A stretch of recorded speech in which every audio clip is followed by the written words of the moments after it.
ధన్యవాదాలు. అలాగే ఈ షష్ఠి పూర్తిని చేసుకునే అవకాశాన్ని, భాగ్యాన్ని కల్పించిన మా గురుదేవులు శ్రీ శ్రీ శ్రీ గురు విశ్వస్ఫూర్తి వారికి నా సహస్ర శతకోటి నమస్కారాలు. షష్ఠి పూర్తి అంటే 60 సంవత్సరాలు నిండిన తర్వాత చేసుకునే ఒక చిన్న వేడుక. అంటే జీవితంలో సంసారం సంబంధించిన, అంటే భౌతిక సంబంధించిన కార్యక్రమాలన్నింటినీ కూడా మనం సక్సెస్ఫుల్గా నిర్వహించుకున్న తర్వాత నెక్స్ట్ జీవితానికి మన ప్రయాణం సాగటానికి ఈ షష్ఠి పూర్తి అనేది ఒక మంచి ముహూర్తంగా వెనకటి నుంచి భావిస్తూ ఉంటారు. అంటే సంసారం, పిల్లలు ఇవన్నీ అయిపోయి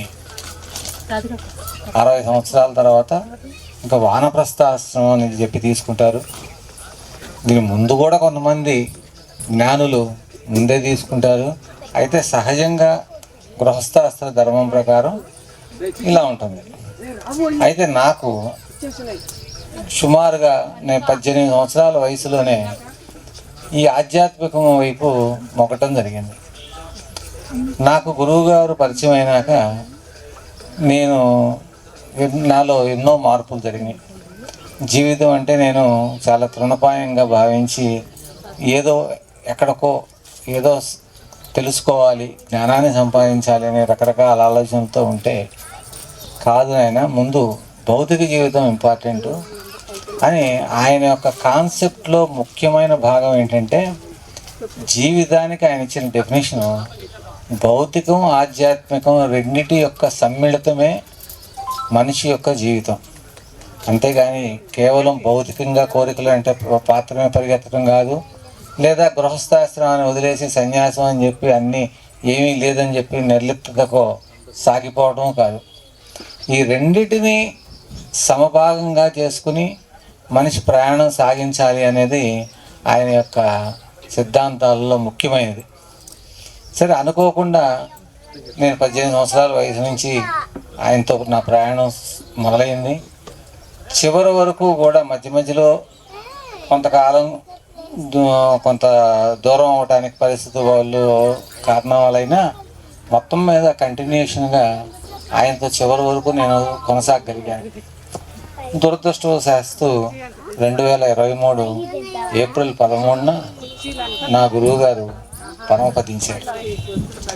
ఆ తర్వాత నుంచి నాకు జీవితంలో ఎంతో అసంతృప్తి, ఎంతో వెలితి పొంది ఇంక ఈ జీవితం ఎందుకు అనే పరిస్థితుల్లో 2023 నుంచి మొన్నటి దాకా నా యొక్క మానసిక స్థితి కొంచెం డిఫరెంట్గా, అంటే ఒక నిర్లిప్తగా సాగుతూ వచ్చింది. అయితే నేను చిన్నప్పటి నుంచి గురువుగారితో ప్రయాణంలో ఆయన గురువుగా ఎప్పుడు నేను మీ వెన్నంటి ఉంటాను, మీ జీవితానికి ఒక గైడ్గా ఉంటాను అని చెప్పి ఆయన చివరి వరకు నా జీవితానికి అలాగే నిలబడ్డాడు. అందుకనే ఆయనతో గడిపిన అనుభవాలన్నింటినీ కలిపి మై గైడ్ అనే పుస్తకంతో ఆయనకి నేను స్మరించుకుంటూ, నివాళులు అర్పించుకుంటూ ఆ పుస్తకం రాయటం జరిగింది. ఆ పుస్తకం ఇక్కడ మీకోసం ఏర్పాటు చేయటం అయింది. మీకు చదవటానికి కొంచెం తెలుగు చదివి అర్థం చేసుకునే ఇంట్రెస్ట్ లేదా సాహిత్యాభిలాష ఉన్నవాళ్ళు ఎవరైనా కూడా దాన్ని ఉచితంగా తీసుకుని ఒకసారి పరిశోధించమని, దాంట్లో ఏమన్నా మీ యొక్క అమూల్యమైన సలహాలు, సంప్రదాయం ఏదన్నా ఉన్నా కూడా ఇవ్వమని మీకు కోరుకుంటూ, ఆ పుస్తకాన్ని చదువులు అందరూ ఉపయోగించుకోవాలి, తీసుకుని వెళ్ళండి అనేది నా విన్నపం. అలాగే గురువుగారు కాలం చేసిన తర్వాత ఏంటి నా జీవితం అనుకునే టైంలో కూడా నాకు ఎప్పుడూ కూడా గురువుగారు భౌతికంగా వెళ్ళిపోయారనే ఫీలింగులో నుంచి నేను బయటికి వచ్చి ఆయన ఆధ్యాత్మికంగా మన వెంటే ఉంటారనే ఫీలింగ్లోకి రావడానికి కొంత టైం పట్టింది. అయితే నిజానికి ఆయన ఎప్పుడూ మన మధ్య ఉంటున్నారు. తర్వాత ఆయన భౌతిక శరీరాన్ని సాధించినాక ఇక్కడ 4.5 ఎకరాల్లో గురువుగారి యొక్క మందిరం నిర్మించడం జరిగింది. ఇక్కడికి ఎన్నో కార్యక్రమాలు స్ఫూర్తి కుటుంబం ట్రస్ట్ ఆధ్వర్యంలో వాళ్ళు చేస్తున్నారు. వాళ్ళకి చాలా ప్రణాళికలు కూడా ఉన్నాయి. అవన్నీ చిన్నగా వాళ్ళు దాన్ని ఎంతో ఉన్నత స్థితికి తీసుకువెళ్తారని ఆశిస్తున్నాను. అయితే నా జీవితానికి వచ్చేసరికి నేను ప్రత్యక్షంగా 2-3 అనుభవాలు నాకు ఎప్పుడు కూడా గురువుగారితో ఉన్నాయి. వాటిల్లో నేను ఫస్ట్ నమ్మింది ఏంటంటే, మన పురాణాల ప్రకారం భగవంతుడు లేదా గురువు, ఇక్కడ భగవంతుడు చెప్పుకుంటే అన్న గురువు అన్న ఒకటే నా భావనలో. గజేంద్ర మోక్షం అనే ఒక దీంట్లో ఆ ఏనుగు నదిలో దిగితే మొసలి పట్టుకుంటే దాని ప్రాణం పోయే స్థితిలో అది ముందు తన ప్రయత్నం తను చేస్తూ ఆ మొసలి పట్టు నుంచి బయటికి రావడానికి ప్రయత్నం ఎంత చేసినా వీలు కానప్పుడు అప్పుడు విష్ణుమూర్తిని ప్రార్థిస్తే ఆయన లక్ష్మీదేవితో ఉన్నప్పుడు ఉన్న పళాన ఆయన ఏ పరిస్థితిలో ఉన్నాడో కూడా చూసుకోలే. ఈ ఆర్తనాదం వినంగానే ఆయన పరిగెత్తుకుంటూ శంఖ చక్ర గదాలు ఇవన్నీ చాలా అద్భుతమైన చదువుకుంటూ బాగుంటాయి. శంఖ చక్రాలు అన్నీ వదిలేసి ఆయన యొక్క పంచి జారదన్నా కూడా పరిగెత్తుకుంటూ వచ్చి ఆ యొక్క గజేంద్రుడిని రక్షించినట్టుగా మన పురాణాల్లో ఉంది. అంటే ఎవరైతే మనస్ఫూర్తిగా ఒక గురువుని లేదా భగవంతుడిని నమ్మి వాళ్ళ వెంట ఉంటారో వాళ్ళకి అవసరం టైంలో ఆ భగవంతుడు ఎప్పుడు కూడా అండగానే ఉంటాడు. దీనికి ఇంకొక చిన్న మామూలు భాషలో, ఇదేమో మన పురాణాల్లో ఉంది, మామూలు భాషలో చిన్న ఉదాహరణ ఈ సైకాలజీ వీటిలో కూడా ఎక్కువ ప్రస్తావిస్తూ ఉంటాం. ఒక వ్యక్తి సముద్రపు ఒడ్డున నడుస్తూ వెళుతూ భగవంతుడితో అంటే గురువుతో మాట్లాడుకుంటూ వెళ్తుంటే మధ్యలో ఎందుకు వెనక్కి తిరిగి తన జీవితం అంతా ఎలా జరిగింది అని చూసుకుంటే ఆ ఇసుక మీద 2 జతల పాదముద్రలు పడుతూ ఉన్నాయి చాలా దూరం. అవి ఏంటి పాదముద్రలు అని గమనిస్తే ఒకటేమో అవి తన పాదముద్రలు, రెండోది తన వెంట నడుస్తున్న తన గురువు యొక్క పాదముద్రలు. అయితే కొంత దూరం ఆ అడుగుదాళ్ళు మొత్తం అంటే తన జీవితం మొత్తం చూసుకుంటే చాలా చోట్ల 2 జతలు కనపడుతున్నాయి.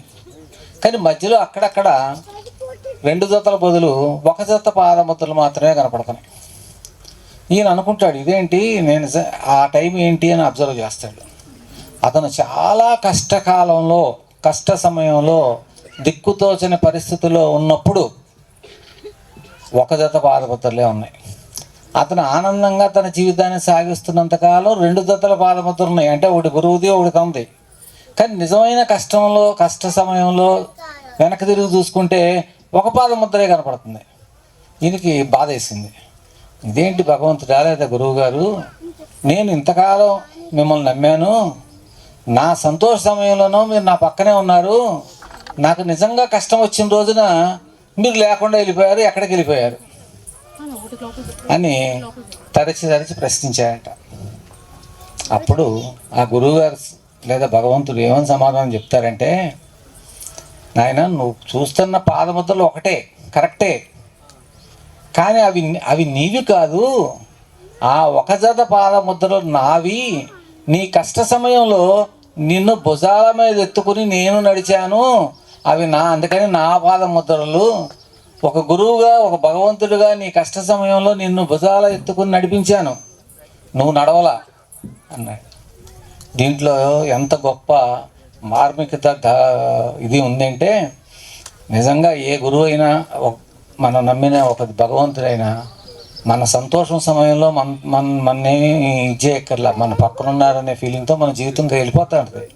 కానీ నిజమైన కష్ట సమయంలో మనల్ని దాటించగలిగిన వ్యక్తి అంటే నావ ద్వారా, లేదా సముద్రంలో నావ ఎలా అయితే సముద్రాన్ని దాటిస్తుందో, సంసారం అనే నావ అవ్వచ్చు, కష్టాలనే కడలు ఇవ్వచ్చు, వీటిల్లో మనల్ని నడిపించి దాటించే ఆ ఒక్క గొప్ప అవకాశం ఒక గురువుకి శిష్యుడికి మాత్రమే ఉంటుంది. అతను నమ్మిన గురువుని గనక మనస్ఫూర్తిగా నమ్మితే ఆ అవకాశం ఆ శిష్యుడికి లభిస్తుంది. ఇది నేను మనస్ఫూర్తిగా నమ్మింది. ఇది నాకు నా జీవితంలో చాలా సందర్భాల్లో ఇలాంటివి జరిగినాయి. నేను సంతోషంలో ఉన్నప్పుడు ఎప్పుడు నా గురువుగారు నా దగ్గర లేరు. కానీ నేను నిజంగా కష్ట సమయంలో నాకు ఆ సమయమే నాకు ఎలా గడిచిపోయిందో నాకు తెలియనంతగా ఆయన సాన్నిధ్యంలో, ఆయన దగ్గరలో నా జీవితం అంతా కూడా హ్యాపీగా వెళ్ళిపోయింది. అంటే కష్టాన్ని కష్టంగా అనిపించలే నాకు. సంతోషంగా ఉన్నప్పుడు మటుకు దూరంగానే ఉన్నాయి ఆయనకి.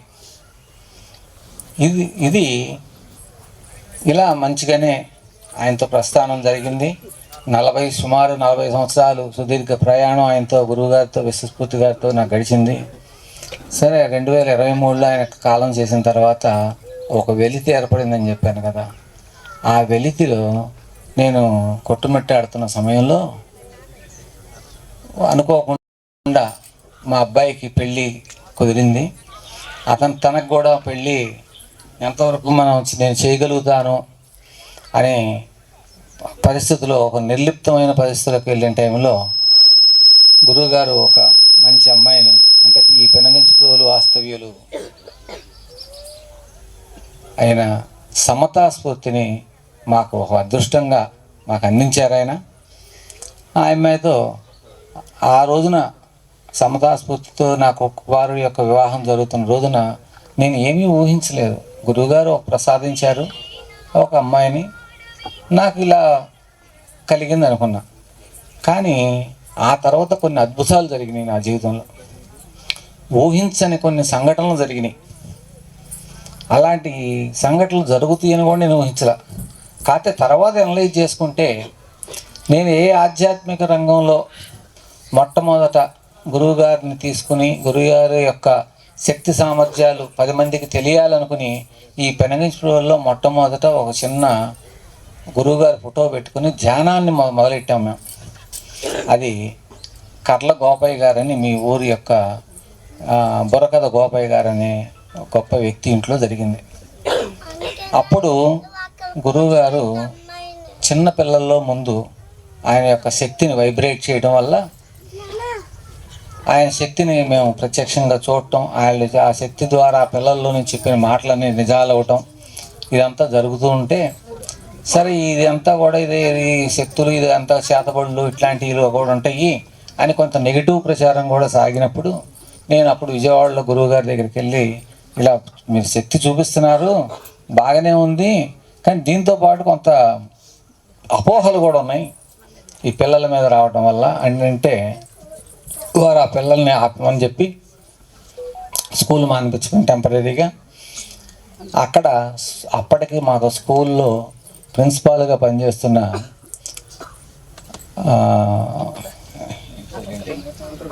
నూతలపాటి నరసింహరావు గారు ప్రిన్సిపాల్గా పనిచేస్తున్నారు. అనుకోకుండా మాతో పాటు ఆయన కూడా ధ్యానంలో కూర్చుంటే, ఆయనకి గురువు గారు వైబ్రేట్ అవ్వటం, అంటే గురువు గారి యొక్క శక్తి ఆయనలో ప్రవేశించి ఆయన మనసుని, ఆయన శరీరాన్ని గురువుగారి స్వాధీనంలోకి వెళ్ళి, గురువుగారే ఆ వ్యక్తిలో ఉంటూ, ఆ వ్యక్తి యొక్క శరీరంలో గురువుగారు తానై ఉండి దాన్ని మీడియం అనే పేరుతో పిలుస్తూ, ఆ మీడియం కార్యక్రమాల్లో వచ్చిన వాళ్ళందరికీ స్వాంతన కల్పించటం, వచ్చిన వాళ్ళకి అనారోగ్యాలు తొలగించటం, ఇలా కొన్ని 4 సంవత్సరాలు సుమారుగా అద్భుతంగా సాగింది. ఎంతోమంది మేలు పొందారు ఇదే పెనగించిప్రోలు నుంచి. ఆ తర్వాత ఆ గురువుగారికి ఇక్కడ ఆశ్రమం ఏర్పాటు చేద్దామని ఆ రోజుల్లోనే, అంటే 99లో 98, 99 మధ్యలో నేను కాకాని కోటేశ్వరరావు గారి యొక్క సహకారంతో పొలం 4.5 ఎకరాల పొలం తీసుకుని అక్కడ ఆశ్రమం ఏర్పాటు చేయడం జరిగింది. అయితే దురదృష్టవశాత్తు ఏ మంచి పనికైనా, ఏ గొప్ప కార్యక్రమానికైనా పాజిటివ్ ఎంత ఉంటుందో నెగిటివ్ అంతే ఉంటుంది. మన జీవితాల్లో కూడా అంతే. 360 రోజులు నల్లేరు నడకలాగా ఉండదు. ఎత్తుపల్లాలు ఉంటాయి, కష్ట సుఖాలు ఉంటాయి. మనిషి జీవితం ఎలాగో పనులలో కూడా అలాగే ఉంటాయి. అది అనివార్య కారణాల వల్ల అప్పటికి దాన్ని ఆపటం జరిగింది గురువుగారు ఆ ఆశ్రమాన్ని. తర్వాత నూతలపాటి నరసింహరావు గారి ద్వారా హైదరాబాదులో, అలాగే నందిగామ లైటింగ్ కృష్ణ గారి ఇంట్లో ఇదే మీడియంని కంటిన్యూ చేయడం జరిగింది. అలా కంటిన్యూ చేస్తూ ఆ గురువుగారి యొక్క తను అందించదలుచుకున్న సేవని విస్తృతంగా ఎన్నో వేల మందికి అందించడం ఆ మీడియం అనే కాన్సెప్ట్ ద్వారా జరిగింది. తర్వాత అది చాలా వ్యాప్తి చెందినాక దాంట్లోనూ పాజిటివ్ నెగిటివ్ రెండు ఉంటాయి కదండి. ఆ మీడియం కాన్సెప్ట్లోనూ కొంచెం ఇబ్బందులు వచ్చినాయి. ఆ టైంలో ఆయన దాన్ని టెంపరీగా నేను ఆపేస్తున్నాను అని సుమారుగా 2021లో, అంతకుముందు కూడా చెప్పారు 21, సుమారుగా ఒక 2015 తర్వాత నుంచి అసలు కంప్లీట్గా మీడియం అనే యొక్క విధానాన్ని పక్కన పెట్టారు. అప్పుడు క్లియర్గా అందరికి చెప్పింది ఏంటంటే, వారు కారణాలు ఏం చెప్పలేదు, కేవలం ఈ మీడియం అనే కాన్సెప్ట్ని నేను ప్రస్తుతానికి ఆపివేస్తున్నాను, స్టాప్ చేస్తున్నాను అన్నారు. ఈ మీడియం అనేది ఒక అద్భుతమైన ప్రక్రియ అనుకోండి. దాని గురించి మీరు తెలుసుకోవచ్చు తర్వాత కూడా. నభూతో నా భవిష్యత్తు లాంటిది. అంటే మళ్ళీ అలాంటి మీడియం అనేది దాన్ని చూడలేము. అయితే అది ఒక్క గురువుగారి వల్లే సాధ్యం అనేది జరిగింది. అయితే ఈ మీడియం అనే కాన్సెప్టు ఆపేసిన తర్వాత ఇంటరాక్షన్ ఎలా అంటే, గురువుగారు అసలు ఆ మీడియం కాన్సెప్ట్ ఎందుకు పెట్టారు అని మూలంలోకి వెళ్తే, మనిషికి ఒక గుడికి వెళ్ళాం, మనం ఎన్నో కోరికలు కోరుకుంటాం. గుడిలో శక్తి ఉంది, కానీ మనం కోరుకుంటాం. ఆ భగవంతుడు కూడా మనకు వరం ఇవ్వాలనుకుని ఒక శక్తి, అక్కడ గుడిలో ఉన్న శక్తి మనకి వరాన్ని ఇస్తుంది. కానీ మనం బయటకు వచ్చి దాన్ని, ఆ వరాన్ని ఉపయోగించుకోగలిగిన మానసిక స్థితిలో చాలామంది ఉంటారు. అంటే ఎంతోమందిని చూస్తుంటాం, గుడికి వెళ్ళేదాకా పవిత్రంగా ఉంటాడు, గుడికి వెళ్ళి రిటర్న్ అయ్యేటప్పుడు ఎంతోమందిని ఎన్నో విన్యాసాలు మనం చాలా మతాల్లో ఇట్లో కూడా చూస్తుంటాం, విచ్చలవిడితనాన్ని. అంటే ఏంటి, మనిషికి ఒక పాజిటివ్ ఎలా అయితే వస్తుంది అనుకుంటున్నామో అదే టైంలో నెగిటివ్ కూడా అలాగే వెంటాడుతూ ఉంటుంది. సో ఇప్పుడు ఈ గురువుగారి శక్తి కూడా అలాగే మహాశక్తి ఆయన అందిస్తే, మంచి చెడు మళ్ళీ గైడ్ చేసేవాళ్ళు లేనప్పుడు అది ఉపయోగించుకునే స్థితిలో కూడా మనం ఉండలేం. అందుకనే ఆయన మీడియం అనే కాన్సెప్ట్, అంటే ఇంకో మనిషి ద్వారా ఆయన శక్తిని మనం మేలు కోసం ఉపయోగించడమే కాకుండా మనకి స్వాంతన లభిస్తానికి ఆయన 4 మంచి మాటలు మనతో మాట్లాడుతూ, మనని డైవర్ట్ చేస్తూ, మన మానసికంగా బలవంతులను చేస్తూ, ఒక మంచి మార్గంలో నడిచేయడానికి కావలసిన స్వాంతన పలుకులు కానీ ఇంకోటి కానీ ఆయన, లేకపోతే మనం తప్పు చేస్తున్నప్పుడు కరెక్ట్ చేయడం కానీ, ఇలా చేయటానికి మీడియం అనే కాన్సెప్ట్ ఒక అద్భుతంగా ఉపయోగపడిన ఒక విధానం. ఇప్పుడు గురువుగారు వెళ్ళిపోయినాక మేము ఇవన్నీ ఎట్లా దొరుకుద్ది, గురువుగారిది ఎట్లా ముందుకెళ్తుంది, కేవలం ఆయన అద్భుతమైన మనిషి ఎలా జీవించాలనేది పుస్తకాల రూపంలో ఎన్నో సబ్జెక్ట్ చెప్పారు. అయితే ఆ సబ్జెక్ట్ అంతా కూడా మరి ఎంతమంది చదువుకుందని జీర్ణించుకోగలుగుతారు, సామాన్యుడికి ఎలా అందుద్ది? ఒక ఎలైట్ పర్సన్స్ మాత్రమే వాటిని అర్థం చేసుకోగలుగుతారు.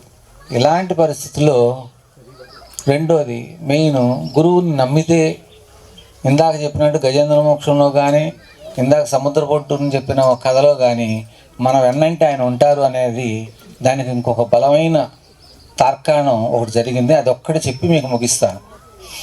అది ఏంటంటే, పెళ్ళైనాక సమతాస్ఫూర్తితో వివాహం సన్నిధికి జరిగినాక మా ఇంటికి వచ్చిన ఒక సుమారుగా 10 రోజుల నుంచి మా ఇంట్లో పరిస్థితులు కొంచెం తారుమారు అవుతున్నాయి. ఎంత తారుమారు అవుతున్నాయి అంటే, ఆ ఇంట్లో యొక్క పరిస్థితులు, మా తల్లిగారు అనారోగ్యం పాలైపోయింది. ఆమెకు వయసు ఉంటాం 85 సంవత్సరాలు ఉన్నా ఆమె ఎప్పుడు మంచం మీద పడలే. ఈసారి మంచం మీద పడింది.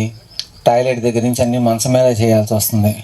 అదే టైంలో మా చంద్రకళకి ఈ బీపీ, షుగరు ఇవన్నీ కూడా ఏదో ఇబ్బంది కలిగి బ్రెయిన్ దగ్గర కూడా సెన్సస్ దగ్గర కొంచెం ప్రాబ్లం వచ్చి కాలు చెయ్యి కొంచెం తిమ్మిర్లు బట్టి ఇబ్బందికరమైన పరిస్థితుల్లోకి వెళ్ళిపోయింది. అలాగే తర్వాత కాళ్ళకు కూడా పుళ్ళు పడిపోయి ఇంట్లో చేయాల్సిన ఆడ మనిషికి ఆమె పడిపోయింది. మా తల్లిగారు ఇబ్బందులు పాలైపోయారు. ఈలోపు సమతాస్ఫూర్తికి ప్రెగ్నెన్సీ కూడా వచ్చింది, స్టార్ట్ అయింది. ఆయన మీద ఎక్కువ పని చేయించలేం. ఇలా ఇది కాకుండా బయట పరిస్థితులన్నీ కూడా పూర్తి వ్యతిరేక దిశలో నడుస్తున్నాయి మాకు. ఎప్పటి నుంచి? మొన్న జూన్ నుంచి. అలాంటి పరిస్థితుల్లో చాలా వరీ అవుతున్నాయి. ఈలోపు ఒకరోజు అనుకోకుండా మా అబ్బాయి సన్నిధి నా భార్యకి నేను మందులు ఇస్తుంటే తను మందులు ఇవ్వకపోతే, వద్దురా నువ్వు మీ నాన్న చేతితో మందులు ఇస్తే నాకు తొందరగా తగ్గుద్ది అని ఆమె ఏదో నమ్మకంగా చెప్పింది. అంటే ఎవరి మందులుగా పనిచేస్తాయి, కానీ ఒకళ్ళ చేతిలో ఇస్తేనేమో ముందు రోగం తొందరగా తగ్గడం, ఇంకోళ్ళు చేతితో ఇస్తే రోగం తగ్గకపోవటం ఉంటుందా? ఇవన్నీ నేను నమ్మను అన్నాడు. అదేంట్రా? కాదు, మీ నాన్నకి గురువుగారు సేవ చేసుకున్న అప్పుడు చాలా కాలం పాటు చేసుకోవటం వల్ల ఒక శక్తి కొంత ఉంది ఆయన చేతికి, ఆయన చేతితో ఇస్తే స్వాంతం లభిస్తుంది, తగ్గుద్ది అంటే చాలా కొంచెం ఎగతాళిగా మాట్లాడాడు. అంటే సైంటిఫిక్గా అది అంత అసాధ్యం అన్నట్టుగా మాట్లాడాడు. అప్పుడు నాకు కూడా కొంచెం ఎక్కడో రోషం వచ్చింది. ఏంటి వీడు ఇట్లా అంటాడు, నా గురువుని తక్కువ చేసి మాట్లాడతాడు, గురువు యొక్క శక్తిని తగ్గించి మాట్లాడుతున్నాడు అని చెప్పి, నువ్వు దగ్గర రారా, నీ గురువుగారి శక్తి ఏంటో నేను చూపిస్తాను అట్లయితే ఇప్పుడన్నా. ఏం చూపిస్తావు నువ్వు దగ్గర రా అన్న. భయపడ్డాడు ఎందుకో, నేను రానులే అన్నాడు.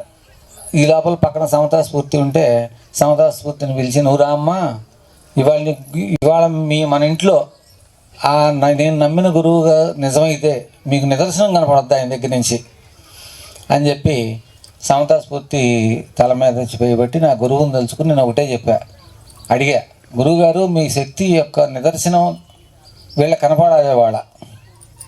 మరి నేను తప్పో రైటో ఎందుకు కోరుకున్నానో నాకే తెలియదు. అది మీ నిదర్శనం చూపించండి అని చేయబెట్టి తీసేసా.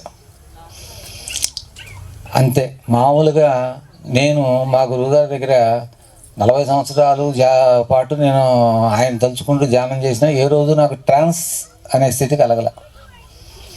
కానీ నేను చేయబెట్టితే ఈ అమ్మాయికి 2 నిమిషాల్లో ట్రాన్స్కి వెళ్ళిపోయి చుట్టూ ఉన్న వాతావరణం కానీ పరిస్థితులు కానీ ఏమీ కనపడలా. అమ్మాయి ట్రాన్స్లోకి వెళ్ళిపోయి బయటికి రావడానికి 10 నిమిషాలు పట్టింది.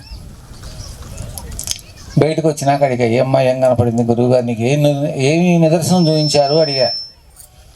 ఏం లేదు మాయా, నాకు ముందు ఒక పెద్ద వెలుగు కనపడింది, గురువుగారి ఫోటో కనపడింది, గురువుగారి యొక్క ఆకారం కనపడింది, తర్వాత ఒక వెలుగు కనపడింది, ఇంకా తర్వాత ఏం జరిగిందో నాకు తెలియదు, ఇప్పుడు మీకు కళ్ళు తెరిచాను అంతే అమ్మాయి. ఇక ఇలా జరుగుతూ ఎప్పుడైతే జరిగిందో అందరికీ కొంచెం షాక్ లాగా అనిపించింది. ఎందుకంటే సమతా స్ఫూర్తి అనే అమ్మాయి ఎప్పుడు గురువుగారికి పరిచయం డైరెక్ట్గా లేదు పెద్దగా. అంటే గురువుగారి దగ్గరికి వచ్చిన అమ్మాయి కాదు, రోజు ధ్యానాలు చేసిన అమ్మాయి కాదు, రోజు పూజలు చేసిన అమ్మాయి కాదు, మీ ఊరు అమ్మాయి. ఆ అమ్మాయి యొక్క స్పీడు అంటే ధ్యానం చేయాలంటే ఎంతో నిదానం కావాలనుకుంటాం కదా మానసికంగా, ఆ అమ్మాయి చాలా స్పీడు. తనకి ఎలా మరి ఇది సాధ్యపడింది, మనసు ఎలా అదుపులోకి జరిగింది, ధ్యానంలో ట్రాన్స్లోకి వెళ్ళే స్థితి ఒక్కసారిగా ఎలా పొందింది, ఇవన్నీ ఇదేదో గమ్మత్తుగా ఉంది. సరే గురువుగారు ఏదో నిదర్శనం చూపించినట్టే ఉన్నారులే అనుకుని, అయినా నిజమే కదా అని తెల్లారి మళ్ళీ అదే టైంకి మళ్ళీ కూర్చోమన్నా ఆమెని. కూర్చోమంటే తెల్లారి మళ్ళీ కూర్చున్నాక తను మళ్ళీ అలాగే ట్రాన్స్లోకి వెళ్ళినాక ఏదేదో కొంచెం చిన్న చిన్న మాటలు మాట్లాడుతుంది. తనకు తెలియని సంబంధించినవి కాకుండా వేరే మాట్లాడాలి. సరే 3వ రోజు మళ్ళీ చూద్దాం, మళ్ళీ టెస్ట్ చేద్దాం, ఇదంతా మన భ్రమలా లేంటి, అసలు ఏం జరుగుతుంది అని చెప్పి మళ్ళీ కూర్చోబెడితే ఆ అమ్మాయి కొంచెం భవిష్యత్తుకు సంబంధించిన కొన్ని విషయాలు చెప్పడం మొదలెట్టింది. అసలు ఇది ఎలా సాధ్యం అని చెప్పి అనుకుంటే సరైన ఆ వీడియో తీయమన్నా. వీడియో తీసి వాళ్ళ అమ్మా నాన్నలకి పంపించా. అలాగే నా దగ్గరికి గురువుగారి యొక్క ఎప్పటి నుంచో గురువుగారితో అనుబంధం ఉన్న మైనేని నాని, కోట రాజా అనే 2 వ్యక్తులు ఉన్నారు. వాళ్ళిద్దరూ కూడా చాలా నిస్వార్థపరంగా గురువుగారి వెన్నంటి ఉండి కొన్ని సంవత్సరాల పాటు గురువుగారి వెన్నంటి నడిచిన వాళ్ళు గురువుగారికి వ్యక్తిగతంగా సేవకులుగా పనిచేశారు. వ్యక్తిగతంగా ఒక్కొక్కళ్ళు ఒక 7 సంవత్సరాలు ఆయన దగ్గరే ఉండి ఆయనకు కావాల్సిన సర్వ సదుపాయాలు చూసుకుంటూ కాలం గడిపిన వాళ్ళకి చూపిస్తే నేనేదో భ్రమపడుతున్నాను, మీరు భ్రమపడతాం కాదండి, ఇది గురువుగారేనండి అని వాళ్ళు కన్ఫర్మ్ చేశారు. గురువుగారే ఆమెలో మరి గురువుగారు పురుషులు కదా, ఈ అమ్మాయి స్త్రీ కదా, మరి ఎట్లా సాధ్యం అని, ఏ రాజా ఇది ఎలా సాధ్యపడుద్ది అన్న. శక్తి వ్యక్తి రూపంలోకి వెళ్ళినాక స్త్రీ పురుష వ్యక్తి అనే తేడా ఉండదు. కాబట్టి ఇక్కడ ఈ అమ్మాయి శరీరం స్త్రీ అయినా, అక్కడ గురువుగారు ఉన్నది మనం చూసేది పురుష రూపం అయినా, శక్తికి వచ్చేసరికి రెండే ఉంటాయి. ఎనర్జీ లెవెల్లో ఇలా ఉండదు. ఇది గురువుగారి యొక్క శక్తి అనేది క్లియర్గా కనపడుతుంది అని చెప్పి వాళ్ళు కూడా కన్ఫర్మ్ చేయడం జరిగింది. తర్వాత వాళ్ళ అమ్మ నాన్నలు వచ్చి ఇంకో రోజు వాళ్ళు వచ్చి ఇదేంటో చూద్దామని చెప్పి వాళ్ళు కూడా వచ్చి మాట్లాడటం జరిగింది. వాళ్ళ బాబాయి వాళ్ళు ఇలా వాళ్ళు కూడా వాళ్ళ అమ్మాయి ఏంటో అలా తెలుసుగా. ఇప్పుడు వాళ్ళ అమ్మాయి ఎట్లా మాట్లాడుద్ది, లోపల అక్కడ మీడియంగా ఉన్నప్పుడు ఎలా మాట్లాడుతుంది, ఇదంతా అర్థమైపోతుంది, తేడా తెలిసిపోతుంది. సరే ఇలా జరుగుతూ ఉంది. ఇలా జరుగుతూ ఉన్న సమయంలో ఒక 1 వీక్ గడిచినాక నాకెందుకో కొంచెం పొట్టలో అనీజీగా ఉంది. ఎప్పుడన్నా అట్లా ఉండేది నాకు, ఒక 4-5 సంవత్సరాల క్రితం నుంచి కూడా అలా ఉండేది. 8th నిమిషం అలా కూర్చొని, అంటే అమ్మాయి మీడియంగా ఉన్నప్పుడు నన్ను మావయ్యను, మామూలుగా అయితే అమ్మాయి నాతో చాలా ప్రేమగా, చాలా గౌరవంగా, చాలా ఆప్యాయంగా ఉంటుంది. అట్లాంటిది 8th నిమిషం ఎలా ఉన్నావు అంది. అంటే ఏం లేదండి, కొంచెం పొట్టలో అనీజీగా ఉంది అంటే, రా ఇంటి దగ్గర అంది. పక్కన అప్పుడు మేము అందరం కూర్చున్నాం, నాని, రాజా, నేను, చంద్రకళ, సన్నిధి అందరం ఉన్నాం. వచ్చినా చొక్కా ఇప్పింది. చొక్కా ఇప్పిందని ఆ పదం కూడా తప్పు, ఇప్పమని గురుగారు అన్నారు. ఇప్పినాక పొట్ట మీద చేయేసిన విని నాని ఇట్రా అన్నారు. గొప్ప నాని పరిగెత్తుకొచ్చాడు. ఈ క్యాండిడేట్ కొంచెం చెప్పిన మాట ఎండగాని ఎత్తుకెళ్ళి రేపు పొద్దున హాస్పిటల్లో పడేసి స్కానింగ్లు చేయించు, ఆ పొట్టలో తేడా ఉంది నాకు కనపడుతుంది, మనం వెళ్ళమంటే ఏదో కథలు చెబుతాడు, వెళ్తానంటాడు, మళ్ళీ ఇప్పుడెప్పుడు వెళ్ళడం లేదా సొంత వైద్యం అంటాడు, ఈయన మాటలు ఏమీ పట్టించుకోమాక, నేను చెప్తున్నాను రేపు పొద్దున్నే స్కానింగ్ అయ్యి ఆ రిపోర్ట్ తీసుకుని వచ్చి నాకు కనపడన్నారు గురుగారు. సరే ఇదేంటి గురుగారు ఇలా చెప్తున్నారని నేనైతే ఎగ్గొడటానికే ప్రయత్నం, మన మానసికంగా. ఎందుకంటే నేను ఎప్పుడు డాక్టర్ దగ్గరికి వెళ్ళాలని నాకు చచ్చే భయం. నా జీవితంలో నేను డాక్టర్ దగ్గరికి వెళ్ళిన సందర్భాలు ఊహ తెలిసినాక ఒక్కసారి గొంతుకు నాకు కొంచెం చిన్న ఆపరేషన్ అయితే వెళ్ళి అంతే. నేను ఇంకెప్పుడు దేనికి జ్వరానికి కానీ దేనికి డాక్టర్ దగ్గరికి వెళ్ళా. అది కూడా ఈ గొంతుది కూడా ఇప్పుడు గురుగారు చేతిని వెళ్ళా. సరే ఏం చేయాలి, ఈయన గురువుగారు మీ అందరికి లేట్ అవుతుందేమో, సరే గురువుగారు చెప్పారని చెప్పి వెళ్తే ఆయన స్కానింగ్ చేసినాక పొట్టలో తేడా ఉంది, ఎమ్మటే సిటీ స్కాన్ చేయాలన్నారు. సిటీ స్కాన్ చేసినాక లోపల మాస్ చాలా పెద్దవి ఉన్నాయి, సుమారుగా 9 సెంటీమీటర్ల వ్యాసార్థంతో మాస్ ఉంది, అలాగే ఒక 7 సెంటీమీటర్ల వ్యాసార్థంతో ఇంకోటి ఉంది, లోపల పొట్ట నిండా తేడా ఉంది, ఇమీడియట్గా మీరు బయాప్సీ చేయించాలి అని అన్నారు. సరే అని చెప్పి గురువుగారు ఇది ఇవ్వడం జరిగింది. నాని వచ్చి తర్వాత బయాప్సీ ఇంకా ఫాస్ట్గా చెప్పేస్తారా, బయాప్సీ చేయటం జరిగింది. బయాప్సీ రిపోర్ట్లో లింఫోమా క్యాన్సర్ అని చెప్పి తెలిసింది. సరే ఇదేంటి క్యాన్సర్ అంటారు, క్యాన్సర్ అంటారు, నేను నాకు అట్టగాదులే పెట్ స్కాన్ కూడా చేయించండి, పెట్ స్కాన్లో ఇంకా అది ఎక్కడెక్కడ వ్యాప్తి చెందిందో అన్నీ తెలుస్తాయి. సరే ఆ పెట్ స్కాన్ చేయించాం. పొట్ట నిండా మా గడ్డలు ఉన్నాయి, అవి కంప్లీట్గా ఆ లింఫ్ నోడ్స్ అని చెప్పుంటే అవన్నీ ఇన్ఫెక్ట్ అయ్యి ఉన్నాయి, లింఫో క్యాన్సర్ అది. అయితే దాంట్లో కూడా 2 రకాలు ఉంటాయంట, నాకు తెలియదు. దాంట్లో ఒక రకం ఫాస్ట్గా గ్రోత్ అవుద్ది, హాట్కిన్స్ అనే పేరుతో ఉండేది. నాన్ హాట్కిన్స్ అయితేనేమో స్లోగా పెరుగుద్దంట. మనకు చాలా అదృష్టం ఎక్కువ కాబట్టి, మన అన్నంటే ఎప్పుడు కూడా అదృష్టం ఉంటుంది కాబట్టి అది ఫాస్ట్గా గ్రోత్ అయ్యే క్యాన్సరే ఉంది లోపల.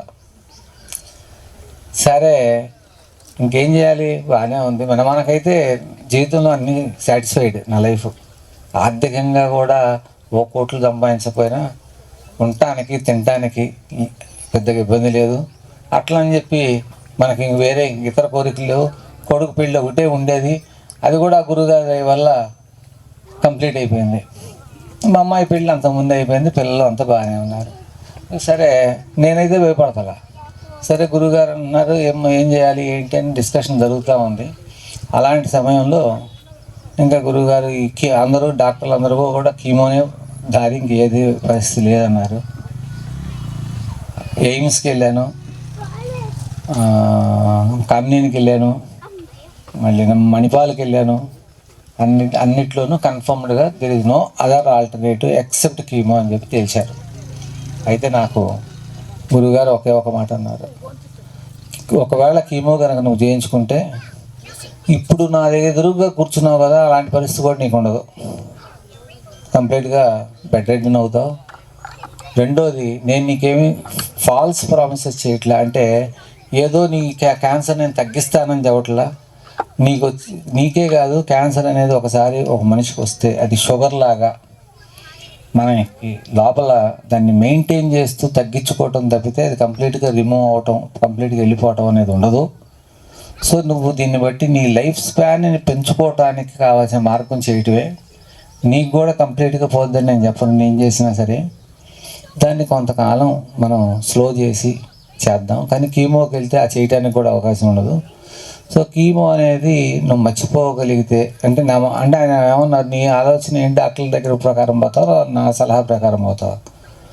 గురువుగారు ఇప్పటివరకు జీవితంలో గురువుగా ఆయన చెప్పిన ఏ మాటని తూచే తప్పకుండా నేను చేసినవాడిని.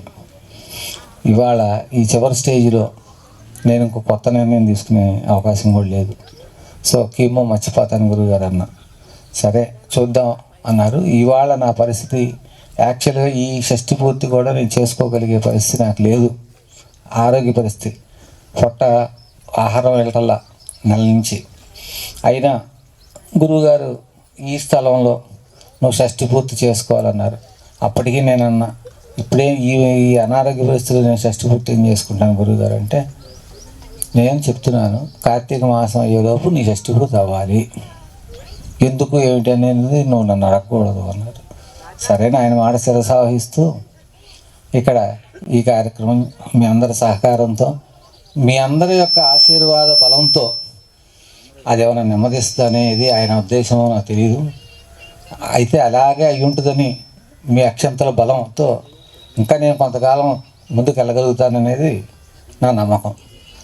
అయితే ఇంకొక మాట ఈ మధ్యకాలంలో ఆయన సెలవిచ్చింది ఏంటంటే, ఇప్పుడు నీకు అన్నీ అయిపోయినాయి అంటున్నావు, ఇంకా నీతో కొన్ని నేను చేయించాలనుకుంటున్నాను కొన్ని పనులు. ఏంటే, ఒకటి నాకు సంబంధించిన దాంట్లో నీకు స్ఫూర్తి పబ్లికేషన్స్ అని చెప్పి ఇచ్చేయి పుస్తకాలు ఇచ్చాను. ఆ సాహిత్యాన్ని ఎవరు కూడా పూర్తిగా దాన్ని కాన్సన్ట్రేట్ చేసి ఒక స్థితిలో ప్రపంచానికి ఆ సాహిత్యాన్ని అందించట్లేదు. దానికి సంబంధించి నీ వంతు కృషి నువ్వు చెయ్యి అన్నారు. దానికి ఒక ట్రస్ట్గా మార్చుకో స్ఫూర్తి పబ్లికేషన్స్ అనేదాన్ని చేయమన్నారు. మరి నేను ఇలా నాకు క్యాన్సర్ పెట్టుకుని నేను ఇవన్నీ ఏం చేయగలుగుతానండి? ఏముంది, ఎగ్జిబిషన్స్ నడుస్తాయి, ట్రస్ట్లో మనుషులు ఉంటారు, నువ్వు ఒక్కడే చేయాలని ఉంది, నీ గైడెన్స్ ద్వారా పంపించు. ఎక్కడ ఎగ్జిబిషన్ నడిస్తే అక్కడ నా సాహిత్యాన్ని పెట్టు, వాటిని తీసుకెళ్ళమన్నారు. దానికి శిరసావహిస్తున్నానని చెప్పి ఆయనతో చెప్పాను. అది దాంతోపాటు ఇంకొక చేయగలిగితే కనుక ఇంకో బాధ్యత చెప్తాను అన్నారు. సెలవు ఇవ్వండి అని అడిగాను. ఆయన ఏమన్నారంటే, నాకు ఈ పెనగంచిప్రోలులో మొట్టమొదటి నేను ఆశ్రమం కట్టిన రోజునే, విజయదశమి రోజున కట్టాం 1997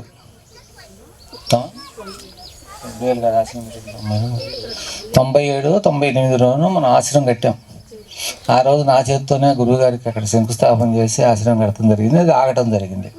అయితే ఆ రోజుల్లోనే అక్కడ ఆశ్రమం దగ్గర ఆలయం కట్టాలనేది ప్రపోజల్ అప్పుడు మాది. అవన్నీ ఆగిపోయినాయి.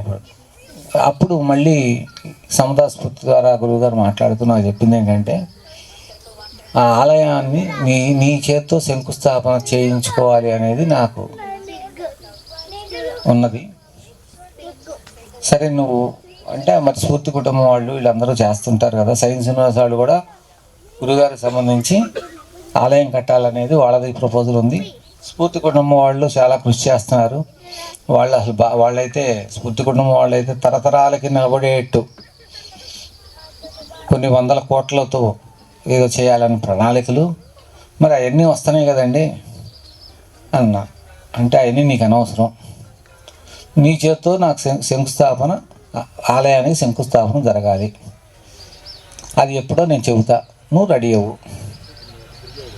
నువ్వు శంకుస్థాపన చేసే వరకు నీ ప్రాణానికి నాది హామీ, నీ క్యాన్సర్ నేనేం చేయదు అప్పుడు దాకా. ఆ తర్వాత అంటావు అప్పుడు పరిస్థితులను బట్టి నేను చూస్తా అని అనటం జరిగింది. అందుకని ఆయన యొక్క ఆశీర్వాదంతోనే ఇక్కడ మనం షష్ఠిపూర్తి అనేది ఎక్కడైనా చేసుకోవచ్చు, కానీ ఇక్కడ చేయడానికి ఒక ముఖ్య ఉద్దేశం కూడా దానికి ప్రారంభం గుర్తుగా ఈ స్థలంలో చేయడం జరిగింది. ఈ స్థలాన్ని ఆ ట్రస్ట్ మార్చి ఇక్కడ ఆలయం కట్టాలనేది మా యొక్క సంకల్పం. ఎవరు ఎన్నో ఆలయాలు కట్టుకుంటారు. ఇప్పుడు ఒక దుర్గాదేవి ఆలయం ఉందనుకోండి, అయ్యప్ప స్వామి గుళ్ళు ఉన్నాయనుకోండి, ప్రతి ఊళ్ళోనూ ఒక్కో ఊళ్ళోనే 10 ఉండొచ్చు. అది ఎవరి యొక్క అభిలాష, కృషి, వాళ్ళ యొక్క అదృష్టాన్ని బట్టి ఉంటాయి. సో ఈ 80 సెంట్లలో అమ్మవారి యొక్క ఆలయం విశ్వమాత ఆలయం అనే పేరుతో నిర్మించాలనేది నా యొక్క ఆకాంక్ష. దీన్ని ఎప్పుడు చేయగలుగుతాను అనేది నేను త్వరలో, అంటే ఎప్పుడు శంకుస్థాపనకి రెడీ అవుతాను అనేది త్వరలో 1 సంవత్సరం లోపే శంకుస్థాపన జరుగుద్ది. టైం అయితే 1 ఇయర్ లోపే స్టార్ట్ అవుద్ది. దానికి ఊర్లో ఉన్న మీ పెద్దలందరూ సహకరిస్తేనే నేను కూడా ముందుకెళ్ళగలుగుతాను. కాదు, మీరు ఇక్కడ గుర్తుపెట్టుకోవాల్సిన ఒక విషయం ఏంటంటే, ఇవాళ ఇది నేను చేస్తాను అనే దాంట్లో నా యొక్క స్వార్థమో లేకపోతే నాకు ఏదో పేరు ప్రఖ్యాతులు కావాలన్న మటుకు కాదు. ఎందుకంటే నేను 6 నెలలకు పోతానో, సంవత్సరానికి పోతానో, లేకపోతే 4 ఏళ్ళు ఉంటానో, ఎప్పుడు దాకా అనేది నా లైఫ్ స్పాన్ నాకే తెలియదు. ఇలాంటి ఇప్పుడు నేను ప్రశాంతంగా, అంటే ఇప్పుడు ఇలా కూర్చున్నప్పుడు కూడా నా పొట్టలో నొప్పి ఉంది. ఇలా నేను పోయి హ్యాపీగా నేను రెస్ట్ తీసుకోవాల్సిన పరిస్థితుల్లో ఇవన్నీ ఎందుకు ఆలోచిస్తున్నాను అంటే, ఒకటే, నా గురువుని నేను మనస్ఫూర్తిగా నమ్మాను. ఆయన చెప్పింది చివరి వరకు నేను ఆచరిస్తూ ఇప్పటి వరకు జీవితం సాగింది. ఇక ముందు కూడా ఆఖరి శ్వాస వరకు కూడా నా గురువుని నేను నమ్మి ఆయన వెంటే నడుస్తా. ఆయన మాటనే ముందుకు తీసుకెళ్తా. సెలవు.